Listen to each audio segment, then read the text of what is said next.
There we go. Here we go. We got the I35 Realty Show starting on this beautiful Saturday afternoon. And this is your host, Bill Vernon, your Keller Williams agent for the Central Texas area. And I'm just so pumped to do this show. So thankful that I have this time to talk to you about stuff going on in our community. Hey, Mr. Green, how we doing? I'm good, sir. How are you today? I'm doing good. Thank you for asking. We got Mr. Green on the boards. Couldn't live without him here because, again, I'm a realtor, not a, board operator. I would have no clue all these dials that he's got. I have not an idea what's going on there. I could teach you now. Yeah, I'm sure you would probably love to do it. I don't know how, in real estate, the coaches will go, you have to be coachable. I don't know if I'm teachable on You're coachable, at least. We can say you're coachable. I'm a coachable, right? Well, okay. Well, we need to get on with the show, so let's get on, moving on down the road. Of course, you can reach out to us and get us at 888-559-5217, or you can email us at radio@i35realty.com.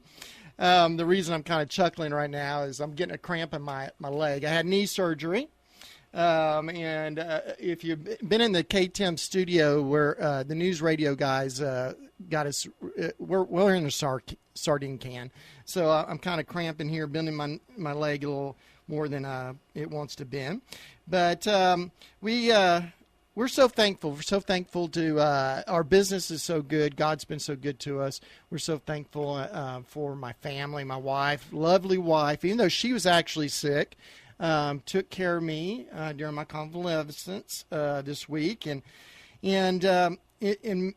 as you know, I want to once a quarter kind of pull out and get out of real estate and do a show about something other than ourselves, to show thanks to God for what He has provided for me. So I want to give this radio time to a organization and talk about them and kind of stop thinking about ourselves for a second. So who we have on our show is Susan Bolton, who happens to be the representative for the Ronald McDonald House here in Temple.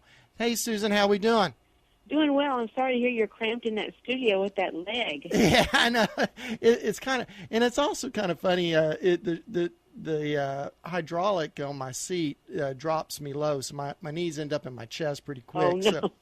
So, but it's good. I need to bend it. We need to do therapy on it, so it's all good. How's Susan doing? I'm doing well. I appreciate this time you're giving me to talk about the Ronald McDonald House. Anybody who knows me knows I love to talk, and I love to talk about one of my favorite places, and that's the Ronald McDonald House. Yeah, I truly believe it's a gem of Temple. It is a special place, and there's special people involved, and I can't wait for us to start sharing about it.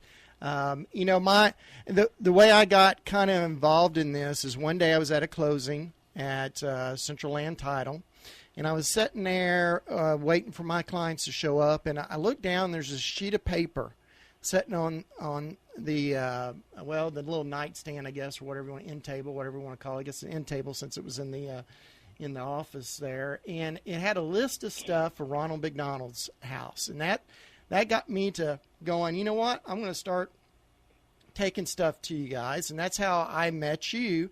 One day I came in and brought a bunch of stuff, and that's how we started our relationship. So, just Susan, how did Ronald McDonald houses start? Well, the very first Ronald McDonald House started in 1974 in Philadelphia, Pennsylvania.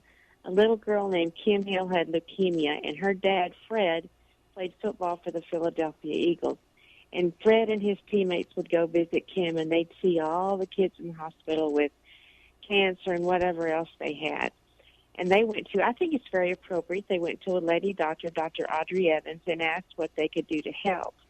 And Dr. Evans said, well, first off, we need money for research to try to find a cure for cancer, but we also need a home away from home where these families can be together near their children while the children are hospitalized. And so they started collecting money, and they went to all different businesses and individuals and said, what can you do to help us? One of the places they went was McDonald's, and at the time, Ed Renzi was the president of a local co-op, and they went to him and they said they were selling green shamrock milkshakes. And they said, will you give us some of the money from that? And he said, well, I'll tell you what, I think it would be a good idea if you called it the Ronald McDonald House, because that's a positive, hopeful image for the children. And if you'll name it the Ronald McDonald House, I will give you all the money from the sale of these green Shamrocks milkshakes. Well, that was back in the early 70s, and they got $35,000. I would be tickled to death with $35,000 now. But can you imagine how they felt back then? Well, that's real money back then. Right. Real money. And it's real money now, but it was really real money back then. Mm-hmm. And so they went and they found an older home, a big house. I've been to the house they got, and it was a really big house, and they remodeled it, and they got anybody they could find to help them renovate it. And they had it close to the hospital so the parents and siblings and grandparents could stay close to the hospital. And that's how the first one got started. It was going to be a one-time thing. There are now well over 300 in the world. Yeah, there are like 284 houses in 30 countries that are standalone houses right now, right? I think that might be, is that a real recent number that you got? Well, I got it off the website, yeah, so your website, which, by the way, is... I think that there are more than that now, but I will look it up. But they're all over the place, and It's not only Ronald McDonald houses, it's Ronald McDonald family rooms. We have a Ronald McDonald family room in Temple now, too, so I don't know if you know that or not. No. What's that about? Well, we have a family room inside the new McLean Children's Hospital, and it's a place where parents can go get a snack, get a cup of coffee, wash clothes, be away from the hospital for a little while. It's inside the hospital, but they're not in the child's room. And we have a full-size shower in there, too, which is another great benefit. Well, how did Ronald McDonald's house come to Temple? Well, there were a bunch of people who wanted to do it. Several people had lost children, and they had heard of Ronald McDonald houses. The college women of Temple had something to do with it, and, of course, McDonald's had to approve it. At the time, Hal Leverson had just started let me back up. Hal Leverson is a McDonald's owner-operator, and he owned a bunch of McDonald's. He still does, but not quite as many. And at the time, he had just finished supporting the Austin Ronald McDonald House, and he was kind of leery of jumping off and doing a second Ronald McDonald House. But he did it. He took a leap of faith and did it, bless his heart. And so he helped start our house, and that was back in our house opened in 1986. And several people who were on the board, Ann Messer, Helen and Jerry Pickle were involved, Dr. David Hardy, Dr. Larry Frankel. I'm losing my mind. Just a bunch of really good civic people got involved, some because they were doctors, some because they had lost children, some because they just had a feel for children and a passion for children. And so the house was but George and Laura White, we had an 8-bedroom house that was 7,500 square feet. And that served us well for about 10 or 12 years. And then all of a sudden we needed more room. Our rooms didn't have bathrooms in them. The bathrooms were in the hallway, so we had to shoot in kind of community bathrooms. And we didn't have televisions in the room because, the theory was that people needed to get out of the room and visit with people and not just hole up in a room. Right. So in 2002, or actually before 2002, like in 2001, we started adding on to the house because we wanted to add rooms, and we decided to retrofit the rooms we had with bathrooms. And one of our board members generously donated televisions. And so we now have televisions and bathrooms in the rooms, which is just such a, it's just, besides being convenient, you can keep it as clean. Some people are cleaner than others. And we have a housekeeper, but she doesn't come in she doesn't go to every bedroom every day. Mm-hmm. She cleans the bedrooms after families leave. So the families can keep it the way they want to keep it. Well, what's the goal of the Ronald McDonald House in Temple? We're trying to make it so families can stay comfortable near their hospitalized children, or if they don't have to be hospitalized, they can be near their children, be near the hospital where their children are being treated. Families stay with us. They can stay from the day before treatment starts until the day after treatment ends, and they can cook the meals they want. They can wash their clothes. They can be together as a family and with other families in similar situations. And so our goal is to serve as many families as we can. Mm-hmm. We've served over 14,000 families so far. We have 19 bedrooms now. We have 22,500 square feet, and we're running out of room. Part of our rooms, I think about 7 of our rooms are plumbed in, and they're storage right now. So we're going to have to be adding on soon, which means we'll have to be having fundraisers. Right. Well, what are usually your fundraisers? What do you guys? Well, got we have going? our biggest one is the Bob Lilly Randy White Celebrity Golf Classic, and that's the third Monday in May. And but probably the older people know who Bob and Randy are, but little kids go, who? Yeah, right. But, Bob was the first person drafted by the Dallas Cowboys, and Randy is known as the Manster, half man, half monster, and they are both just very much gentlemen. I don't know, and Burton Lawless, I live for Burton played for the Dallas Cowboys too, and I always wonder how he was mean enough to play football, because they're all just such nice men, and they are so good to us. They donate things to our auctions. Bob donates his photography, and Randy does knives, makes homemade knives, and he's just very, very good people to us. Yeah, I know one of the things, and I know this is a small thing, but really cool. When I donated some stuff, you gave me the little popsicle people. Yes, Rosalie Roberts is one of our volunteers. She's been there 14 years, and she paints those little popsicle people. And she puts little magnets on the back. And I know that's a pain to do because you got to hold them and sand them. She does a great job of it, and we put them by the front door. And what a great thing that is for her to serve her time doing that. That ain't to tell me she's in prison, but a way for her to help out. Right, exactly. So there's an event coming up on September 11th. Precious Memories is having Good Neighbor Day, and Celeste Thompson-Mann and her staff will be giving out a dozen roses to everybody who goes there. And they also ask people who come in to bring donations to the Ronald McDonald House off our wish list, or cash is fine, whatever they want to bring. And she has a full day of activities that September 11th. And where's that located Thursday. again? Where will that be at? At Precious Memories on 31st Street. Mm-hmm. And that'll be for the whole day, right? I'm sorry, what? It'll be for the whole day? I believe it starts like at 8:30 to 5:30. It's a full day thing, and in the past they've had the Bloodmobile there, and they've had Charlie Kimmy and Randy Helsel from the youth club have cooked sausage wrap. I don't know. I'm assuming that's this year, but I don't know that for sure. But Celeste has a full day of things going on, and it's a fun day, and it's very, very beneficial to the Ronald McDonald House. Okay. And is that all your fundraisers you got going? Well, no. McDonald's has fundraisers for us. One of the things they do, for every Happy Meal that's sold, we get a penny.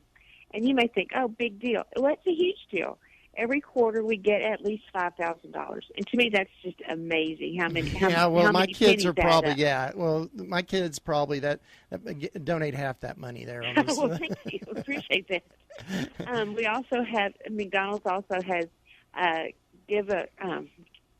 Share the Love, and they ask people to buy the little cutout houses. You put them on the wall or whatever. And then in December, and I'm so sorry I have forgotten the date, but it's the first Thursday in December, we have Ronald McDonald, Santa Claus, and Brady Taylor there from KDVTX TV, and we light the lights. Christmas decor decorates the outside of the house with Christmas lights. And during the newscast, the 6 o'clock newscast, we light the lights. And we have school children from around here who entertain, and we have refreshments. And it's just a fun night. We ask people to sponsor lights for $10 each, which is the amount we ask people to pay when they stay at the house. So if 50 people pay, we can make $500. And we usually have more than that. And if you don't want to do the lights, if you don't want to say it's for lights, you can just give a check if you want to just send it in. And that's on the first Thursday? Yes, sir. In December, so that'd be the 4th. Yeah, I believe so. Yes, ma'am. Okay, good. Cool. And so that's your fundraisers that you got going. Right. Just real quick, can you give a shout-out to your staff that you got going there? I would love to do that. We have a wonderful staff. Barbara Horner's our night manager. She works from 5:30 p.m. till 10 p.m., and then she's on call the rest of the night, Sunday night through Thursday night. Leilani Kitchings is the house operations manager. She works from 7 to 4, Monday through Friday. Mark Cermak works Monday, Wednesday, Friday from 8:30 to 5:30. Gloria Houston is our administrative assistant. She works Tuesday and Thursday from 7 to 4. I forgot Mark is our accountant. And we have Rebecca Luna, who's our housekeeper, and she does a great job of keeping the house clean. Then we have different weekend managers who work from 5:30 Friday to 5:30 Sunday. By the way, we could use another housekeeper. We need a housekeeper when Rebecca's out having surgery, and we need another weekend manager. So if anybody's interested in that, they need to call the house at 254-770-0910 and talk to Leilani, because we are looking for some more staff. We're a nonprofit, so we don't pay a whole lot, but it's a very rewarding opportunity. Yes, it is. And so we'd love for somebody to just give Leilani a call between starting Tuesday. She's off. She won't be there Monday. Maybe not. She won't be there Tuesday. So if they could start calling in on Wednesday. On Wednesday? And she'll be there. Okay. What are some other ways people can volunteer? Well, they can collect pull tabs. You know what I'm talking about, off of soda cans? Mm-hmm. The first time we did that, I thought that was the dumbest thing I'd ever heard of. But we collect between $5,000 and $8,000 a year with just pull tabs and cans, which just amazes me. Mm-hmm. If people want to collect things off our wish list for our pantry, that would be a wonderful thing. Like, we have a wish list and we need things for the families to cook, or just things that are already made, like individual cereals, individually wrapped snacks. Coca-Cola gives us soda, so we don't really need that. And we have bottled water. We have so that list is kind of what I was talking about. When you walk, you can walk in your front door and pick up the list and go to Sam's. Maybe you're going to H-E-B or Sam's or Walmart, and you can pick up that list, and it has little, I guess, Susan, sometimes we think we have to, like, give $5,000, $8,000. That's nice, but that's not it. A lot of times the little things help more. Right. So we appreciate every little thing that's given. And if somebody just buys an extra package of beans or extra package of individually wrapped snacks, those little Lance crackers or whatever, just stuff like that is very helpful. Exactly. The families really like that. And the other day there was a lady who wanted to cook beans, and we thought we had to go to the store and get it, but there was some in the pantry, which was such a nice feeling to get that. Mm-hmm. Or just bring eggs. We have some farmers who bring eggs in. What a treat that is. Fresh eggs. That's just wonderful. Right. What are some other ways people can volunteer? Well, they can come and clean. We have a lovely lady who comes just about every day and works in our memorial garden. She pulls weeds. She waters. She tells us what needs to be fixed out there. She's just wonderful. And I just would be dying of heat, but she just seems to really like it, and we love her. Her name's Patty, and she goes out there, and she'll be there all day long working in the garden. We also have volunteers who come in and, like Rosalie, paints those little dolls that you saw. She also comes in and straightens things out. Rosalie's one of the most organized people, and I'm one of the most unorganized people, so she kind of follows along behind me. Rosalie's one of the ones that helps decorate the inside of the house, getting ready for the Christmas thing, for the Light of Light night. So she's very valuable around the house. She gets things done. They can do stuff like put pictures in the scrapbook for us. We have tons of pictures that need to be put away. If they want to cook a meal for the house, we would love that. Families love it to come in and smell a meal cooking. That's just wonderful. That's what I kind of wanted to hit upon on that. I know you and I were talking about that. Folks, I want you to think about it. You've been at the hospital. You're under a lot of stress. You probably have been sitting there all day being strong for somebody that really needs it, and that's your child. I'm going to start crying. Oh, no. Because I've been there. I've been in a room like that. And hang on a sec. Let the radio guy get under control. I've been in there, and you're trying to be strong for that child, and then you leave, and you walk into Ronald McDonald's house. Who's there to be strong for those parents? That's true. We try to be there for them. Sometimes they come in late at night, and we're not out in the office or anything, but we try to do what we can for them. And when somebody comes in and cooks a meal, and just offers a hug. They don't have to hug them if they don't want to, but they can offer a hug. They offer that food. It's just wonderful when they do that. And just to walk in and smell something cooking, it doesn't matter if it's the same thing every night. It's just the fact that somebody took the time to cook it and we're bring not looking it. for beef Wellington, or we're not looking for beef Wellington or Haas and Pfeffer no. here. They probably We're wouldn't even like that. chicken and dumplings, Tacos, homemade stew. lasagna. Yeah, we're not looking for chefs here. We're looking for some TLC. Is that what we're looking for? That's right.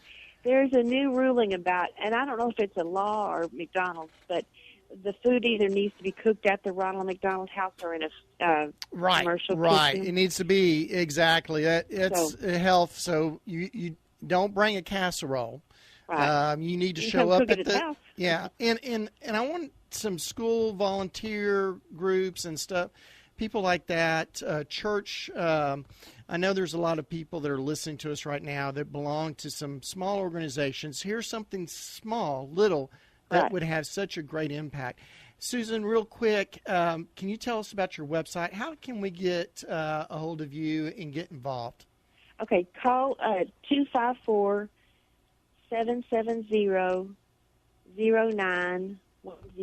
and if I'm not there, I'll call you back.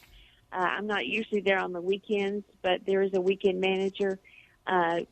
This weekend it's Roxanne, and she just tried to call me, so I know she's there. I need to call her back. But if you call during the week, we would love to talk to you and tell you what's going on at the house, and we love to give tours of the house and tell people what we're all about and show you what our mission is. And I think you'll be impressed. If you've never been there, I'd love for you to come. If you have been there, come back and see how we've changed, because it's grown. Yeah, we definitely want that. I think it's a wonderful place. No, it is. I love to talk about it, and I love to be there. Right. And again, I've want been everybody there almost 25 years, and I don't think I could have stayed there 25 years if I wasn't proud of it and didn't feel like it was doing something. Well, you guys are doing God's work there, and a lot of love and there that is so great. I want people to check out the website. You can get more details about how to volunteer. That'd be great. And so I want to make sure that people understand, big or small, every little bit helps. Oh, yeah, definitely. And I want people to really show up big, however big is for them. That sounds great to me. And again, Susan, can you give us that phone number again? 254-770-0910. Well, Susan, I really appreciate you coming on Saturday and sharing Ronald McDonald House with us. And I love to talk about the house anytime. Okay, well, we'll have you back. Okay. Thank you, and I hope you recover quickly. I will. Thank you, Susan. Thanks. Bye now. Bye. Well, folks, I just really want to say, God has been so special in my life, and I love sharing the stuff like this with you. I can't wait to share it again next quarter. I look forward to talking to you next Saturday about real estate. We'll get back with real estate. And, of course, you can reach out to us at I-35 Realty Show at 888-559-5217 or get our email at radio@i35realty.com. We'll be seeing you next Saturday at I-35 Realty Show. Bye, folks.